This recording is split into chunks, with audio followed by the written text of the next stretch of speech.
ଏ ଗୋସାଇନୂଆ ଗାଁର ମଣ୍ଡଳ ସଭାପତି ଚୌଧୁରୀ ବାବୁଙ୍କ ନେତୃତ୍ୱରେ ଆଜି ଗ୍ରାମର ସମସ୍ତ ବରିଷ୍ଠ ନାଗରିକ, ଯୁବକ, ସାଧାରଣ ଜନତା ଆମ ଭାରତୀୟ ଜନତା ପାର୍ଟିର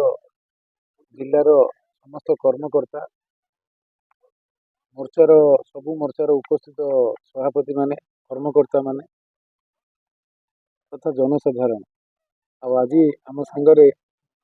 ଜିଲ୍ଲା ସଭାପତି, ଜିଲ୍ଲାର ମହିଳା ସଭାପତି, ବ୍ରହ୍ମପୁର ପ୍ରାର୍ଥୀ ଅନିଲ କୁମାର,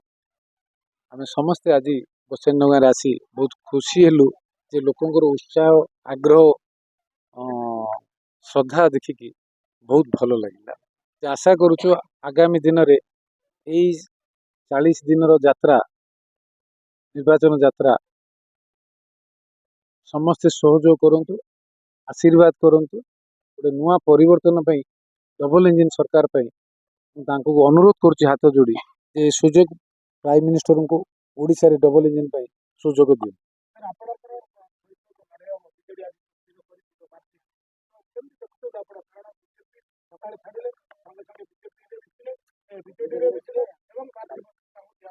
ତାଙ୍କର ଇଣ୍ଟରନାଲ ମ୍ୟାଟର କି ଛାଡ଼ିଲା କି ଧରିଲା ମୁଁ ତାହିଁରେ ହଉ କ'ଣ ହେଲା ଲଢ଼େଇ ତ ଫିଲ୍ଡରେ ହବ ଆଉ ଦେଖା ହବ ଫିଲ୍ଡ ନା ଆଉ ଲଢ଼େଇ ହେଲେ ହବ ଏକା ଆଉ ହବନି ଲଢ଼େଇ ହବନି ନିର୍ବାଚନ ଲଢ଼େଇ ହବ ସେଠି ଯାଇଛି ଆଉ କ'ଣ ହଉଛି ନାଇଁ ତ କିଛି ସେଠି ଯାଇଛି ଆଉ କ'ଣ ଅଛି ଲୋକ ତ ଡିସାଇଡ୍ କରିଛନ୍ତି ପ୍ରାଇମ ମିନିଷ୍ଟରକୁ ଆଉ ଆଇରେ ଆଉ କ'ଣ ଅଛି ଆଜ୍ଞା ଏକ ନମ୍ବର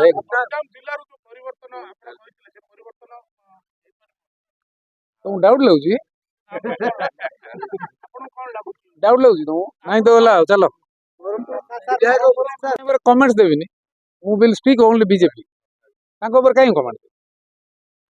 ଆମେ ଅନିଲ କୁମାରକୁ ବିଜେପି ତରଫରୁ ଆମର ମୁଦ୍ଦା ନେଇକି ଆମର ଡେଭଲପମେଣ୍ଟ ଏଜେଣ୍ଡା ନେଇକି ଲୋକଙ୍କୁ ଭୋଟ ମାଗିବା ଲୋକ ବିଚାର କରିବେ ଗଣତନ୍ତ୍ରରେ ଲୋକଙ୍କର ଅଧିକାର ଅଛି ବିଚାର କରିବାର ଆଉ ଆମେ ଯେ ପଲିଟିକାଲ ୱାର୍ଡସ୍ ଦଉଛେ ସେଟା ଫର ପଲିଟିକାଲ ଭାଇବ୍ସ କିନ୍ତୁ ବେସିକାଲି ଗୋଟେ ରାଜନୈତିକ ଦଳର ମୌଳିକ କର୍ତ୍ତବ୍ୟ ଯେ କୋଉ ମୁଦ୍ଦା ଧରିକି ଲୋକଙ୍କ ପାଖରେ ଆସ୍ଥା ଭୋଜନ ହବ ତାଙ୍କ ବ୍ୟକ୍ତିତ୍ୱ, ନେତୃତ୍ୱ, ସହଯୋଗ, ସର୍ଭିସ ଆଣ୍ଡ ଡେଭଲପମେଣ୍ଟ ଏଜେଣ୍ଡା ତାକୁ ଆଧାର କରି ଆମେ ସମସ୍ତେ ୱାନ୍ ସାଇଡେଡ୍ ହେଇଯାଇଛନ୍ତି ଆଉ ଆମ ଅଶୋକଟା ପଚାରୁଛି ଖାଲି କି ଭାଇନାଟା କିଛି ଇଆଡେ ସିଆଡେ କହିବ ବୋଲି ଜଗିଛି ଆଉ କୃଷ୍ଣା ଜନସାଧାରଣ ଆମକୁ ଡାକି ଯୋଉ ସମର୍ଥନ ଦେଲେ ଆଜି ଆମେ ବହୁତ ଖୁସି ଲାଗୁଛି ଆମେ ଉପଭୋକ୍ତ କରୁଛୁ କି କୃଷ୍ଣା ଲୋକ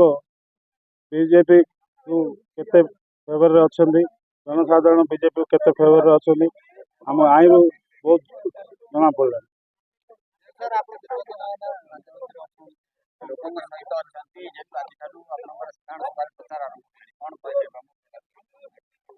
ବ୍ରହ୍ମପୁରବାସୀଙ୍କୁ ପ୍ରଥମେ ମୋ